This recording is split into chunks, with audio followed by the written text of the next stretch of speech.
Welcome back everybody to the Waking Space. Today we got a doozy. I mean, you're the one who picked watching this video, so you must be ready, but this is some heavy stuff. You don't exactly come away feeling very happy after this.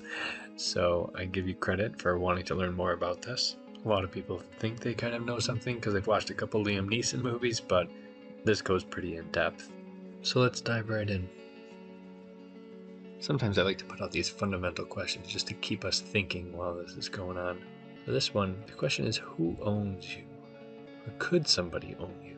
If your immediate thought is no way, no one, then you know just how messed up human trafficking actually is. Just look at the legal definition of human trafficking. The recruitment, transportation, transfer, harboring, or receipt of persons. Now this could be from threat, coercion, abduction, fraud, abuse of power, for the purpose of exploitation.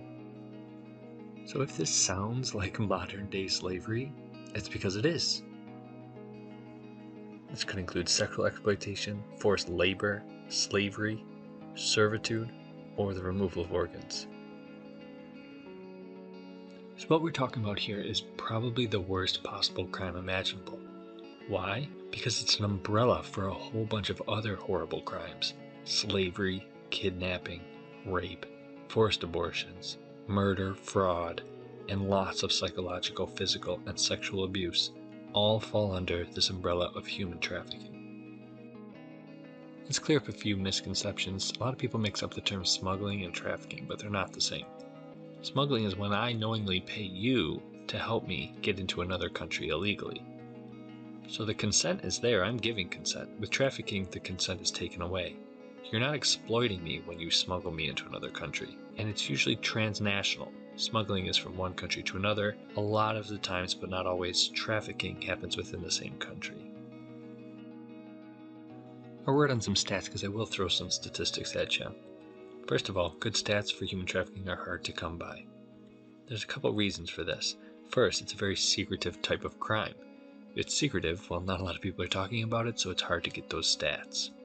Second, some countries have no anti-trafficking laws. If there's no laws on the books, it's very hard to get statistics.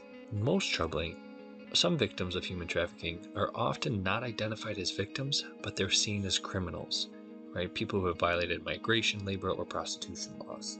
So you could be tricked into doing a job you hate, and you will be seen as a criminal and not a victim. So here are some of those stats. About 2.5 million people in forced labor at any given time. 161 countries, including the USA, are affected by trafficking as a source of victims, a transit location, meaning they pass through it, or a destination. Sexual exploitation is about 80% of trafficking. Forced labor is the other 19%. A little leftover percentage is for things like organ removal. It's not very common, but it makes the news because it's so rare.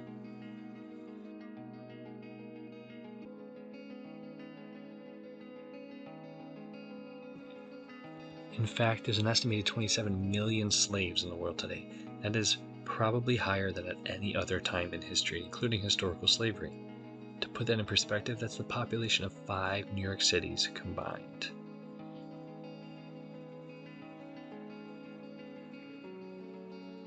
And what we're seeing now is that instead of drugs, it's the trafficking of children being used by organized crime for gangs. So who are these people that get trapped in this life? Many are from vulnerable situations. They're young, poor, female, minority, illegal immigrants. About 1.2 million children are trafficked. That's 20% of all cases. And 2.8 million children run away each year. Within 48 hours, a third of these children are susceptible to recruiters. Some more stats on the victims. This is from the United Nations Office of Drugs and Crime. You can see the percentage of those trafficked, mostly women, but you can see that girls make up 20%. These are the different types of trafficking. You can see sexual exploitation, forced labor, other. See how organ removal, there's hardly anything, but yet everybody talks about it because it's so rare. Majority of victims are between the ages of 7 and 24. We're seeing an alarming trend where the victims are now getting younger and younger and younger, especially for sexual exploitation, because there's this idea, well, if they're young, they can't have an STD, Or if they're young, then they're going to give me that kind of energy. It's pretty sick and messed up, but that's the mentality of a lot of these people. How about the traffickers themselves? 72% are men, about 20% are women, and 6% are a team of men and women. 54% of the cases the recruiter was a stranger, and in the other cases the victim knew the recruiter. Parents are even sometimes involved in the trafficking, and before you think too harshly on them, most of the time they're tricked. They're super poor, somebody comes along, maybe their kid is sick, and they say, hey, I could take your kid to the next town over, I can get him some medicine or whatever, and the parents are either like, okay, I either send them off or my kid dies. So a lot of times they'll agree, and that's how these kids can end up in trafficked.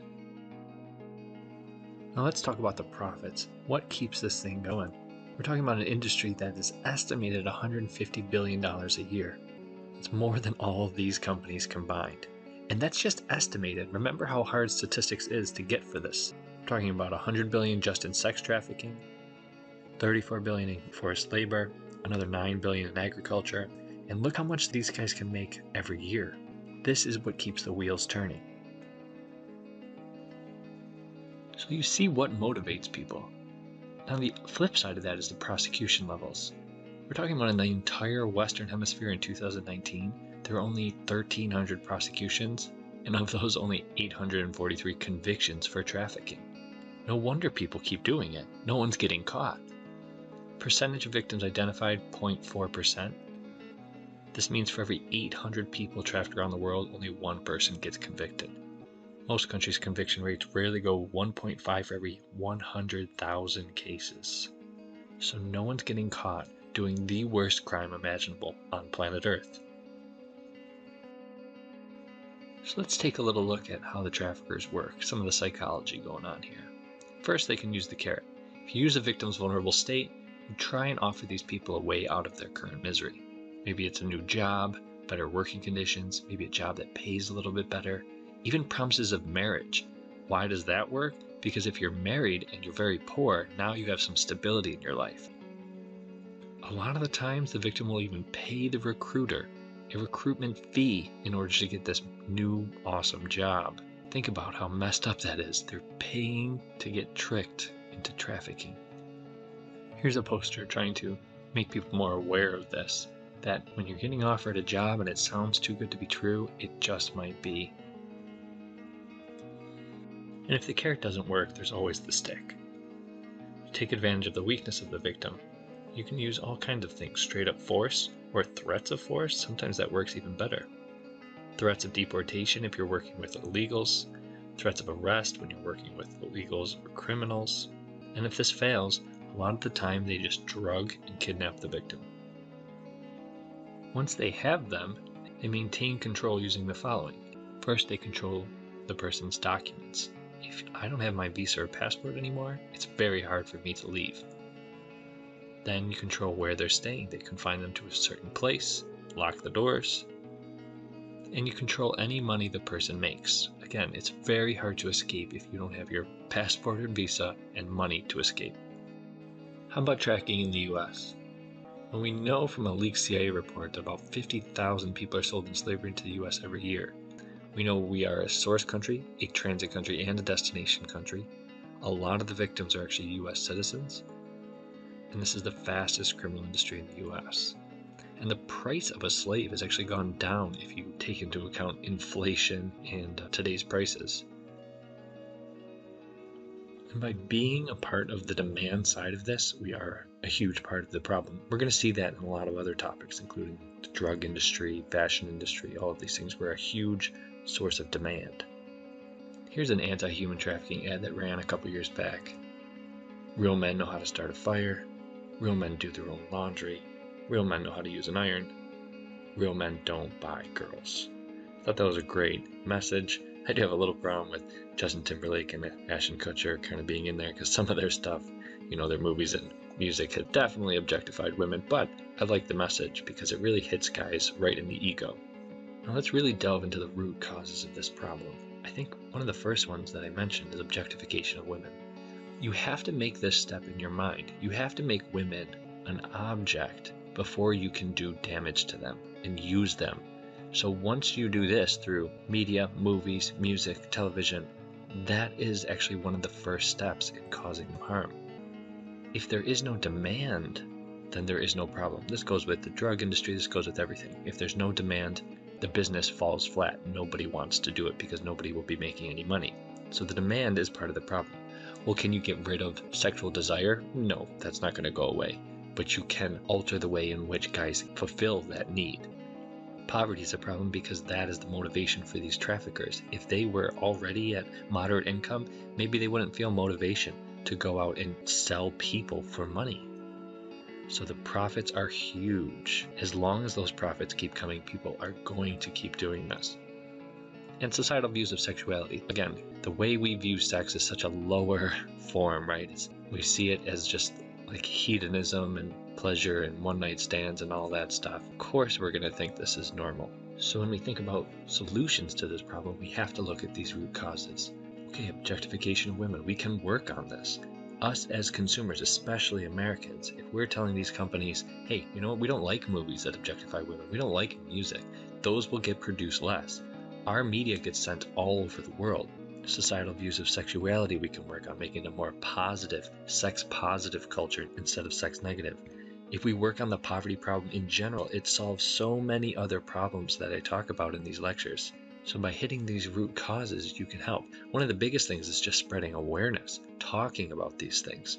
You know, in a lot of cultures, it's traditional. A guy gets to a certain age, he goes out and he gets a prostitute for his, 16th birthday. That's traditional stuff. People need to just be made aware that that is not okay. So one of the biggest things you can do is just spread awareness. I highly, highly recommend this documentary called The Day My God Died. I know that's the most depressing title ever created, but it is excellent. It was made by the BBC, I believe, years ago. I used to show it to my students all the time. It gets into all of this stuff. It's a great movie. Try and find it online somewhere, or buy it online. It's definitely worth it. Here are some of my references if you want to check those out. I highly recommend the TIP report they put out every year. Thanks so much for listening, guys. Please spread the word about this topic. Nobody talks about it. And because nobody talks about it, it continues. Thanks for listening.